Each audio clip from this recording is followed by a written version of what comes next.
Very good morning to all of you. Myself, Manoj Kumar Sharma. You are most welcome in this video of Plus One Accountancy. Today, we will discuss the numerical question of depreciation with fixed installation method.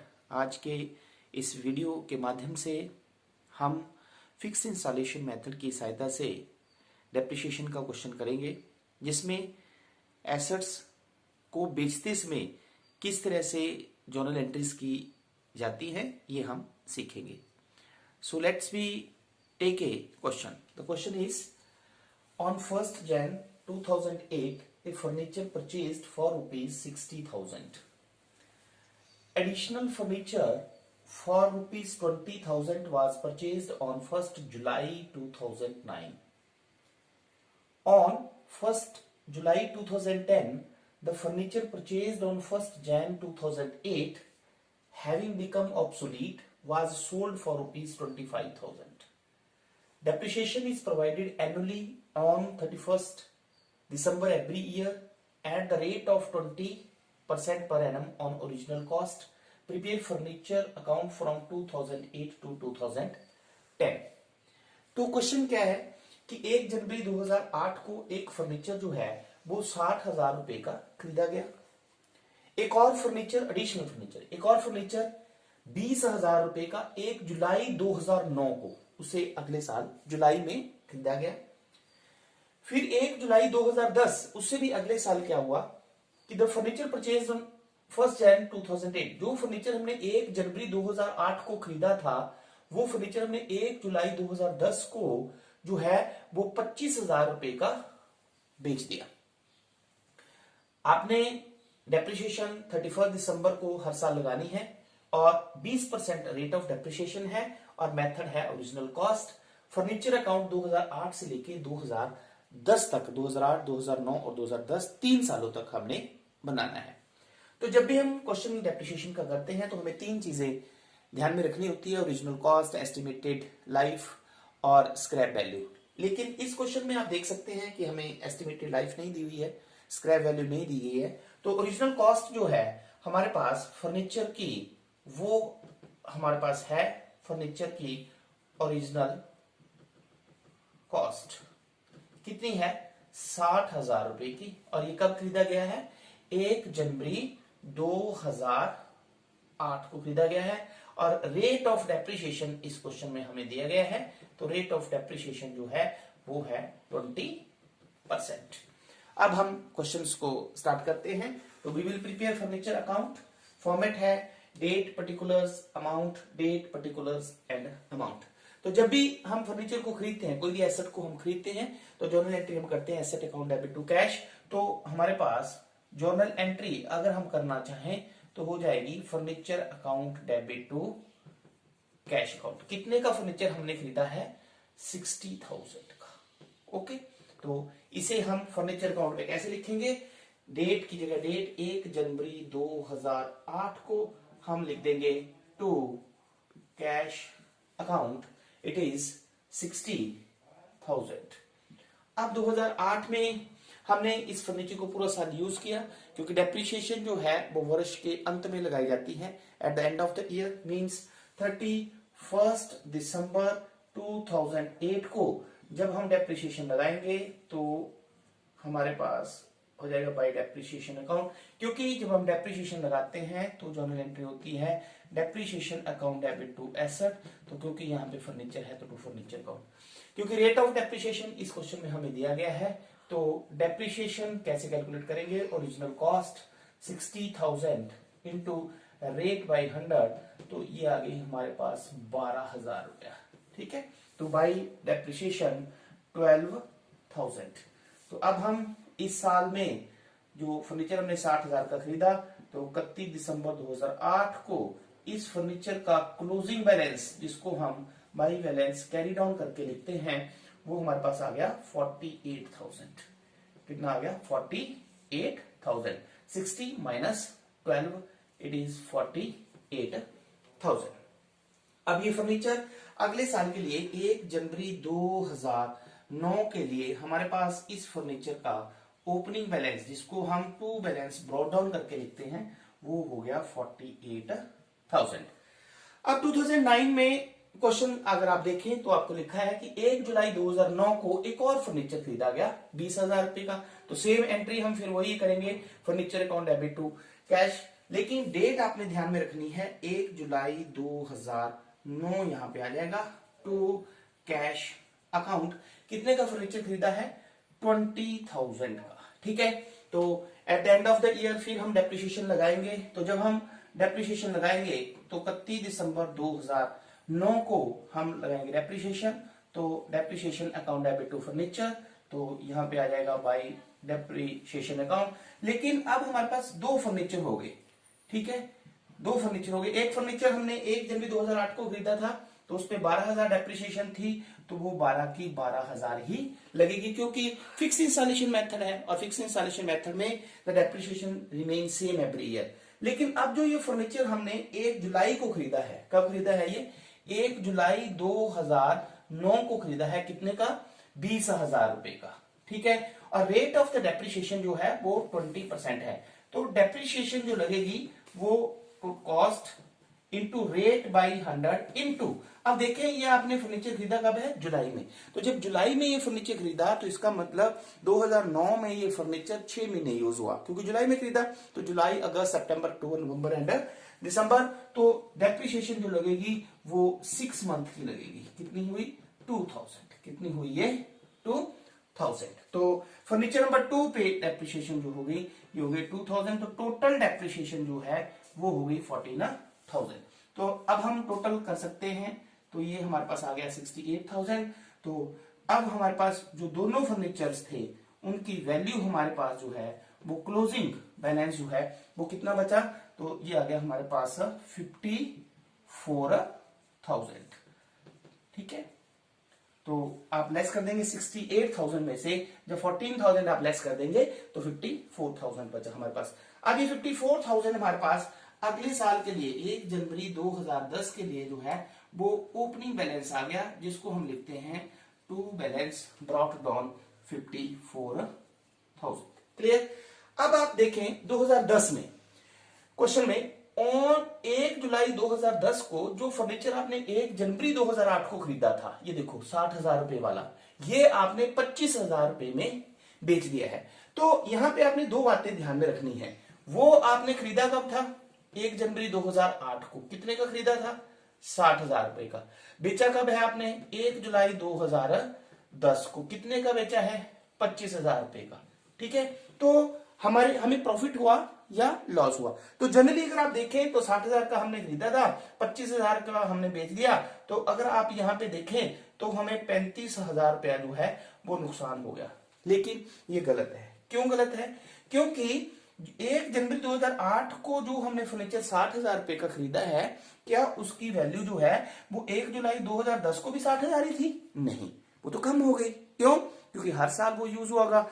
जब ये furniture 2008 में use हुआ होगा तो depreciation लगी होगी, value कम हुई होगी। 2009 में ये फर्नीचर यूज हुआ होगा तो भी वैल्यू कम हुई होगी। और 2010 में भी कब बेचा है ये? जुलाई में जाकर। ठीक है, तो जुलाई में तक ये यूज हुआ होगा, तब भी वैल्यू जो है वो कम हुई होगी। इसलिए हम 60,000 में से 25 को लेस नहीं कर सकते। तो दो बातें आपने ध्यान में रखनी है। क्या? कि जब हम किसी भी संपत्ति को बेचते हैं तो जिस डेट को वो संपत्ति बेची जाती है उस डेट को उसकी बुक वैल्यू हम कैलकुलेट करते हैं। तो ये तो 60,000 तो बुक वैल्यू 1 जनवरी 2008 को थी, लेकिन बेची कब है आपने?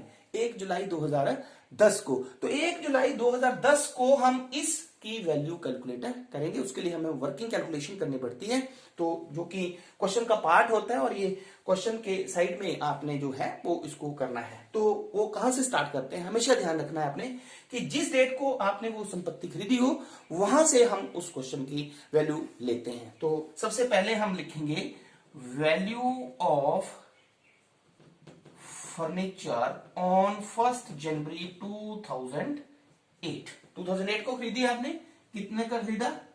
60,000 रुपए का। तो less depreciation at the rate of 20% for full year. फिर आपने क्या किया? 2008 में इस फर्नीचर को पूरे साल के लिए यूज किया, तो 20% कैलकुलेट कर लेंगे। तो 60,000 पर 20%। कितनी डेप्रिसिएशन होगी? 12,000। ठीक है, तो अब हमारे पास ये वैल्यू जो है वो आ गई 48,000। अब ये 48,000 आ गई वैल्यू 1 जनवरी 2009 को। यहां पे लिख सकते हैं आप वैल्यू ऑफ फर्नीचर ऑन 1 जनवरी 2009। अब 2009 में फिर आपने इस फर्नीचर को यूज किया तो फिर less depreciation at the rate of 20% for the full year. तो फिर कितनी डेप्रिसिएशन? 12,000। क्यों? क्योंकि हम मेथड कौन सा यूज कर रहे हैं? Fixed installation method. ठीक है, तो हमारे पास वैल्यू आ गई 36,000 1 जनवरी 2010 को। यहां पे लिख सकते हैं आप वैल्यू ऑफ फर्नीचर ऑन 1 जनवरी 2010। अब ये 2010 में आपने कब बेचा है? देखो ध्यान रखनी है आपने बात। सेल कब की है? 1 जुलाई को। तो इसका मतलब 2010 में 6 महीने आपने और यूज किया, तो less depreciation at the rate of 20% for 6 month. तो 6 मंथ आप कैलकुलेट कर सकते हैं। ओरिजिनल कॉस्ट 60,000 गुना 20/100 गुना 6/12, तो ये आपके पास हो जाएगी 6,000 रुपया। कितनी हो जाएगी? 6,000। तो 36 माइनस 6 ये आ गया आपके पास 30,000। अब ये 30,000 आपके पास आ गई 1 जुलाई 2010 को। तो लिख सकते हैं आप यहां पे वैल्यू ऑफ फर्नीचर ऑन 1 जुलाई 2010 को। तो जो फर्नीचर आपने 1 जनवरी 2008 को 60,000 रुपए का खरीदा था ना, उसकी वैल्यू 1 जुलाई 2010 को कितनी है? 30,000 रुपए की। अब वो बेची कितने में आपने? 25,000 रुपए में। तो लेस कर देंगे आप सेल प्राइस 25,000। तो 30,000 रुपए का था, 25,000 रुपए में आपने बेच दी, तो इसका मतलब 5,000 जो हुआ वो हुआ आपको loss on sale of furniture. Loss on sale of furniture कितना हुआ? 5,000 रुपया। जब भी हम किसी संपत्ति को बेचते हैं हमेशा ध्यान रखना है आपने, उससे रिलेटेड हमारे पास 3 एंट्रीज होती हैं। पहली एंट्री जो होगी वो होगी सेल की। फर्स्ट एंट्री सेल की। ठीक है, तो सेल की एंट्री क्या होगी? Cash account debit to furniture account.